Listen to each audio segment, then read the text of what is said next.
औज़ुबिल्लाहिमिनश्शैतानिर्रजीम बिस्मिल्लाहिर्रहमानिर्रहीम अस्सलाम वालेकुम। मैं सरफराज अहमद मैं आपकी खिदमत में हाज़िर हूँ।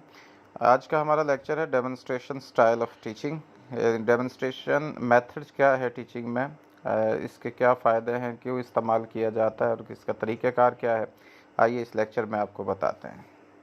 डेमोन्स्ट्रेशन जो मेथड ऑफ टीचिंग है या डेमोन्स्ट्रेशन स्टाइल ऑफ टीचिंग है, इसको हम शो एंड टेल मेथड भी कहते हैं। अक्सर क्वेश्चन आता है पब्लिक सर्विस कमीशन के अंदर या उसके what is the show and tell method, आगे नाम लिखे होते हैं। तो डेमोन्स्ट्रेशन मेथड बेसिकली इसमें शो करवाया जाता है और बताया जाता है, यानी दिखा के करवाना, डेमोन्स्ट्रेट करवाना। और ज़्यादातर हमारे जितनी मेडिकल का शोबा है इसमें भी, और जितने हमारे टेक्निकल शोबे हैं उनमें ज़्यादातर डेमोन्स्ट्रेशन स्टाइल ऑफ टीचिंग इस्तेमाल किया जाता है। और जो इसमें जो ये यूज़ करने वाले होते हैं इस मेथड को या स्टाइल को, उनको डेमोन्स्ट्रेटर्स कहा जाता है। जैसे हमारे कॉलेज साइड में लेक्चरर्स होते हैं जो लेक्चर देते हैं, लेक्चर मेथड का जो यूज़ करते हैं लेक्चर कहलाते हैं। लेकिन यहाँ पे जो डेमोन्स्ट्रेटर्स होते हैं जो डेमोन्स्ट्रेट करके चीज़ों को दिखा रहे होते हैं, यानी शो करवाते हैं और बताते हैं। तो ये इसका तरीक़ेकार होता है। और इसमें जो बेसिकली कि किस तरह से कोई भी टास्क परफॉर्म करना है या स्किल को परफॉर्म करना है, एक लाइव एग्जांपल जो है वो स्टूडेंट्स को दी जाती है ताकि वो स्टूडेंट्स उसे सीख सकें। ये जो टीचिंग स्टाइल है इसका ज़्यादातर जो इन्हसार या ज़ोर होता है वो विजुअल और एक्सपीरियंशियल लर्निंग के ऊपर होता है। और पर्टिकुलरली ये इफ़ेक्टिव होता है टीचिंग हैंड ऑन स्किल्स या कम्प्लेक्स प्रोसीजर्स के अंदर। ये इसको जैसे कि हम जो डाइजेशन का प्रोसेस देखना चाह रहे हैं या कोई भी जो उसमें डाइसेक्शन का मेथड, किस तरह डाइसेक्शन की जाती है, कैसे हम ऑपरेट करते हैं कोई भी बॉडी पार्ट्स, तो उस तरह के जो ये, क्योंकि ये बेसिकली ये कम्प्लेक्स प्रोसीजर्स होते हैं, हैंड्स ऑन स्किल्स होते हैं, तो उनमें इसको इस्तेमाल करवाया जाता है। तो इंजीनियर्स और डॉक्टर्स वगैरह को ज़्यादातर ये मेथड इस्तेमाल करवाया जाता है। एग्जाम्पल्स की हम बात करें तो इसमें कुछ जो की कैरेक्टरिस्टिक्स हैं डेमोन्स्ट्रेशन स्टाइल ऑफ टीचिंग के, उनमें विजुअल रिप्रेजेंटेशंस होती हैं जिसमें टीचर्स फिजिकली डेमोन्स्ट्रेट करता है टास्क को। जैसे मैंने पहले आपको बताया, उसमें स्टूडेंट्स को अलाउ किया जाता है कि वो ऑब्जर्व करें और लर्न करें टीचर्स के एक्शन से।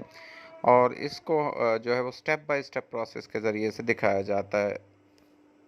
दूसरा, क्लियर एक्सप्लेनेशंस इसमें होती हैं। डेमोन्स्ट्रेशन के ज़रिए से टीचर जो है एक वर्बल एक्सप्लेनेशन प्रोवाइड करता है, हर स्टेप को बताता है, स्टूडेंट्स को हाईलाइट करता है इंपॉर्टेंट पॉइंट्स को। इस तरह से जो स्टूडेंट्स की अंडरस्टैंडिंग ज़्यादा होती है। और जो इसके उस हवाले से कि इसके पीछे क्या रैशनल है इस एक्शन के जो कि परफॉर्म किया जा रहा है, उसके बारे में बेहतर अंडरस्टैंडिंग स्टूडेंट्स की होती है। एक्टिव ऑब्जर्वेशन होती है। ज़ाहिरी तौर पर जब सामने चीज़ें हो रही होती हैं तो बच्चे ज़्यादा स्टूडेंट जो है वो एक्टिवली ऑब्ज़र्व कर रहे होते हैं और स्टूडेंट्स जो है उसको देख रहे होते हैं, उनकी तवज्जो उस पे ज़्यादा होती है। जो टीचर्स की डेमोन्स्ट्रेशंस होती है वो अपने नोट्स बनाते हैं, क्वेश्चंस करते हैं और इंगेज रहते हैं डिस्कशन में अपनी अंडरस्टैंडिंग को इन्हांस करने के लिए। एक इसमें रेपिटेशन और रीइंफोर्समेंट भी होती है। टीचर जो है वो रिपीट करता है अपनी डेमोन्स्ट्रेशन को कई मरतबा, इस तरह से वो यकीनी बनाता है कि स्टूडेंट जो है उनकी क्लियर अंडरस्टैंडिंग हो सके उस टास्क या स्किल के हवाले से। तो एडिशनली स्टूडेंट जो है वो अपॉर्चुनिटी होती है उनको प्रैक्टिस करने की, इस डेमोन्स्ट्रेटेड टास्क को अपने तौर पर भी खुद भी करते हैं। टीचर एक दफ़ा उनको बताता है फिर उनसे कहता है कि आप खुद करके देखें इस चीज़ को। तो इस तरह से उनको एक रीइंफोर्समेंट स्टूडेंट्स को मिल रही होती है। और इस तरह से जब रीइंफोर्समेंट ज़्यादा होती है, बच्चों की इन्वॉल्वमेंट ज़्यादा होती है, इंटरेस्ट ज़्यादा होता है, तो उससे जो लर्निंग हो रही होती है वो ज़्यादा बेहतर और देर पा हो रही होती है। तो फीडबैक और एवेल्यूएशन भी है जी। डेमोन्स्ट्रेशन के बाद टीचर जो एक फीडबैक प्रोवाइड करता है, एवेलुएट करता है स्टूडेंट्स के अंडरस्टैंडिंग और परफॉर्मेंस को। ये जो फीडबैक होते हैं इनको यूज़ किया जाता है बहुत सारी कोई भी जो मिसकंसेप्शंस होती हैं या कहाँ पे किस एरिया में इम्प्रूवमेंट की ज़रूरत है, उनके लिए इनको इस्तेमाल किया जाता है इस एवेल्यूएशन को और फीडबैक को। डेमोन्स्ट्रेशन स्टाइल ऑफ टीचिंग है पर्टिकुलरली इफ़ेक्टिव है।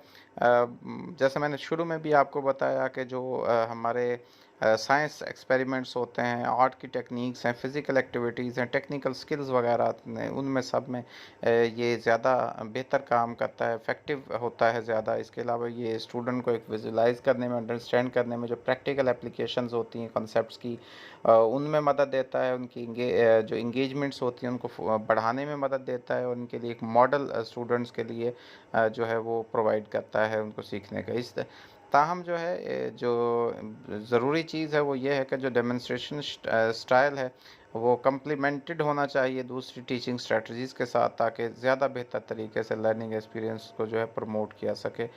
और इसके अलावा अगर हम डेमोन्स्ट्रेशन को कंबाइन करते हैं दूसरी अपॉर्चुनिटीज़ के साथ, स्टूडेंट्स की पार्टिसिपेशन, डिस्कशन और हैंड ऑन प्रैक्टिसेस के साथ, तो इस तरह से ज़्यादा अंडरस्टैंडिंग ज़्यादा इन्हांस हो सकती है और एक्टिव इंगेजमेंट जो है वो लर्निंग प्रोसेस में हो सकती है। यानी जो डेमोन्स्ट्रेशन मेथड खाली डेमोन्स्ट्रेशन नहीं होना चाहिए, इसमें बच्चों को भी मौका देना चाहिए, स्टूडेंट्स को मौका देना चाहिए कि वो उसमें पार्टिसिपेट भी करें, वो डिस्कस भी करें और अपने जो उनके अंदर क्वेश्चंस रेज होते हैं, जो क्वेरीज होती हैं, वो ताकि उनकी दूर हो सकें और वो क्वेश्चन आप पूछ सकें और जो डेमोन्स्ट्रेटर होता है उसको उनके आंसर्स प्रोवाइड कर सके। तो ये तो आज का हमारा लेक्चर था जी, डेमोन्स्ट्रेशन स्टाइल ऑफ टीचिंग है, डेमोन्स्ट्रेशन मेथड। उम्मीद है आपको ये क्लियर हुआ होगा। तो इसको बेहतर तरीके से समझने के लिए इसको अच्छी तरह से सुनिएगा, गौर कीजिएगा। अल्लाह ताला आपकी ज़िंदगी में आसानियाँ नसीब फरमाए और आसानियाँ तकसीम करने की तौफीक नसीब फरमाए। दुआ में याद रखिएगा। अल्लाह हाफ़िज़।